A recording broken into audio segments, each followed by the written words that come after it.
I'm awake. Just kidding, I've been awake for a while now. I actually just spent the last hour reading this book that I recently started. But welcome back to A Day in a Life. If you're new, my name's Monica. I'm going to just take you through a day in the life of an unemployed galley, me. I'm actually going on another solo date today. I think I want to check out a new bakery, but before, I've actually got a lot to do today. So though I am unemployed, I do meal preps for my sister and her partner. So Fridays are typically the day I go shopping, do all the meal prep and get it ready for tomorrow's pickup. But yeah, I'm gonna get ready, go shopping, and then take myself on a little datey.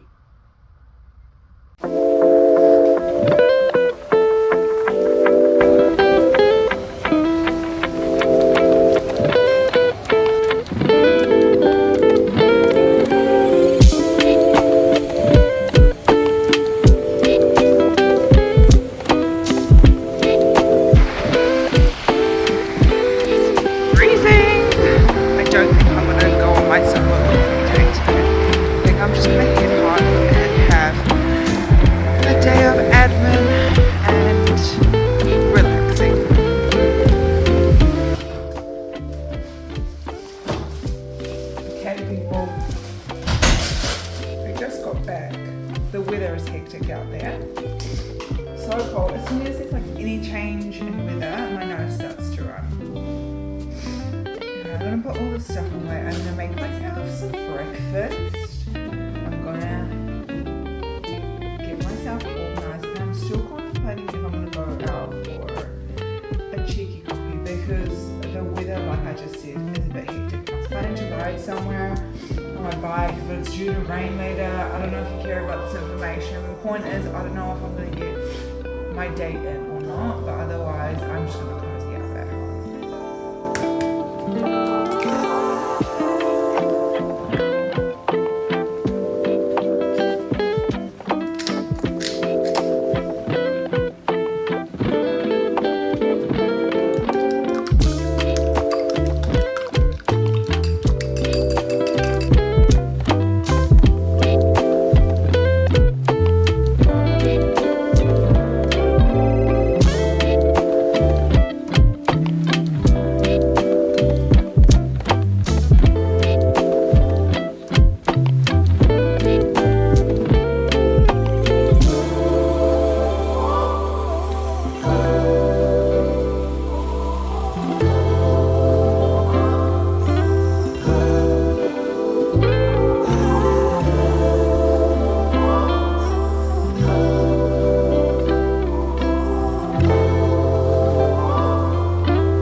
Okay, breakfast is served. So while I eat, I'm going to do a little bit of editing, but I've done a little bit of a platter for myself. I'm so excited, I'm so hungry.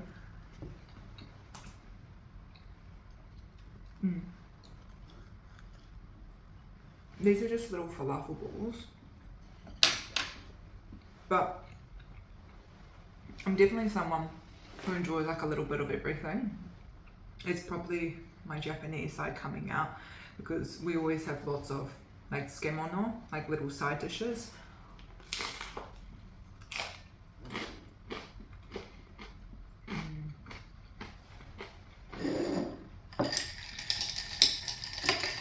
I've really been trying to perfect this matcha latte.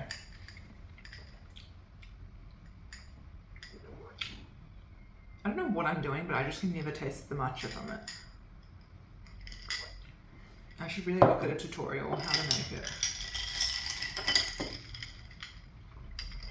I'm going to do some editing, finish this, and then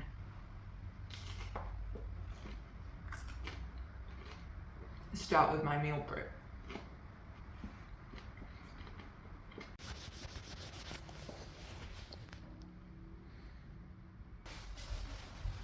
Okay, so I'm going to do a bit of meal prep for my sister and her partner. So whenever I do meal prep, I always the day before do like the basic meal preps, and I just do like a list of all the things that I'm planning to cook. So I'm doing 4 different dishes, 10 meals in total per person. And this week I'm doing a burrito bowl, a curry, stir-fried noodles, and a chicken couscous dish. So I think from this list what I can do is prep the meatballs, also the vegetables for the dishes, and marinate the chicken. So that's what I'm gonna do.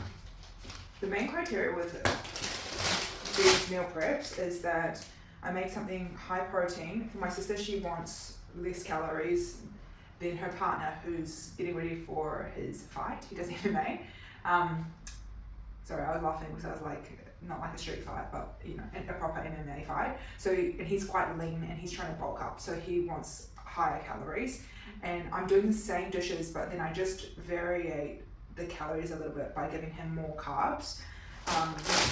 But with each of the dishes, I try to have at least 5 vegetables in them and a low-fat protein source. So this week I'm actually just using tofu and chicken, but I usually add some kind of fish in there, as well as maybe like some red meat.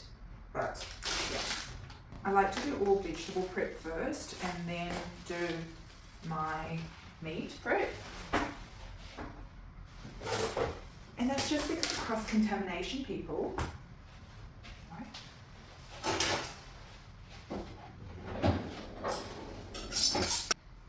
It's so funny. My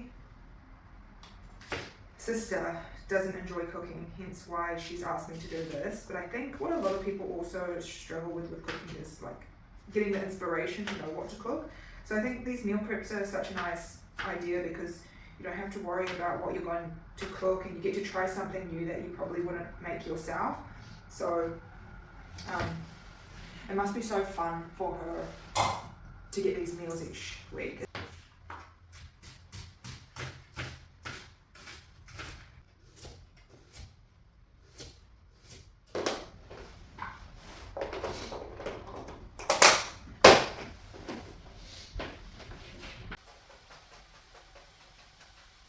Also, for anyone who's thinking, oh my gosh, Monica does this for her sister and her partner for free, just from the kindness of her heart, you're wrong.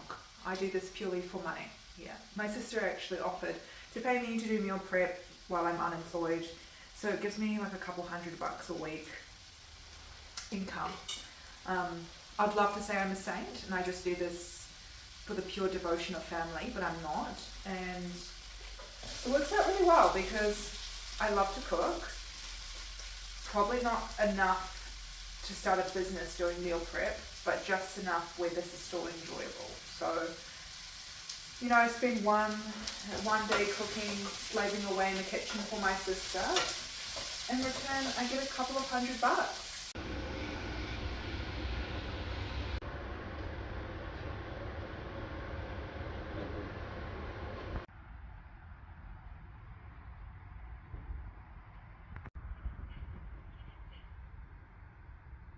Okay, so I've decided to actually go out for a coffee.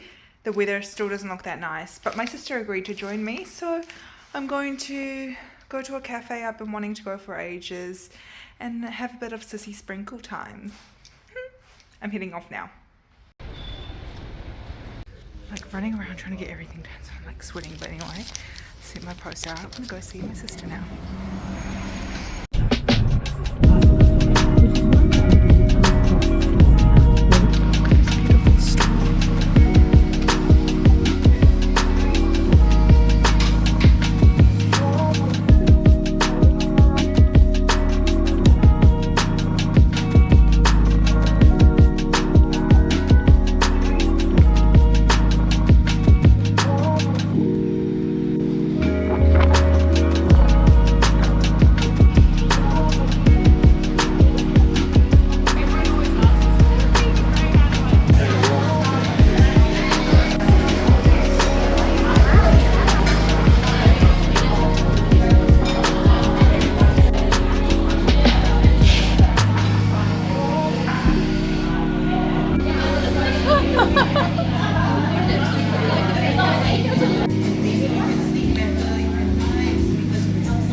take a shower. I'm gonna take a shower, and then there's something I want to talk to you about. She's fresh, she's clean, she's thriving. Okay, let's sit down and have a chat. Okay, so now that I'm nice and cozy, I wanted to talk to you guys, or I guess reflect with you guys a little bit about how I've been feeling about vlogging. I've been vlogging since the start of the year and I'm really enjoying it. I think the more I do it, the more enjoyable it gets. And if you haven't seen my earlier videos, basically I started from being really not tech savvy, and I mean, debatably I'm still not tech savvy at all, but I don't know anything about editing. I'm also someone that never took photos or videos or anything like that. So this has been a real shift in environment, or habits I should say. But as time goes on, it's been nice to, one, learn a new skill, but to kind of see the product of all my efforts. So when I first started these videos, my friend was heavily helping me with the editing, and since I have learned how to fully edit videos by myself, so it's always nice to learn a new skill, you know, especially as you get older and it's not forced upon you. You can get really complacent about where you are in life, and so it's been nice to try something different, especially something that I never thought I would do. I've also learned some things about me and vlogging. One, that I like to vlog alone. I don't really like people being in my vlogs, and it's not because I don't want them in my vlogs, but I feel this pressure to keep them entertained while I'm vlogging, and because a lot of my vlogs are like the life of, or in my day-to-day, I feel like I'm not present with them when I'm vlogging. So I think in future I'll probably veer more to solo things that just allow me to do things by myself, or give you a glimpse of what I'm doing when I'm alone. And I am alone a lot of the time too. I'm not a social butterfly like some people are. But also through vlogging, I've been trying to think really strategically about what I should do in terms of content and duration, blah, blah, blah, all those things. And from talking to my sister, I think she made it really clear that I should be doing things that interest me and that I feel comfortable filming. So my content has kind of been all over the place. Like, is it travel? Is it day in the life? Is it cooking? All of those things. But I guess the more you do it, the more clarity you get of which direction you'd like to go. But I think from being a content creator, I've really realized the work that goes into it. And now when I watch videos, I watch them with a whole new lens.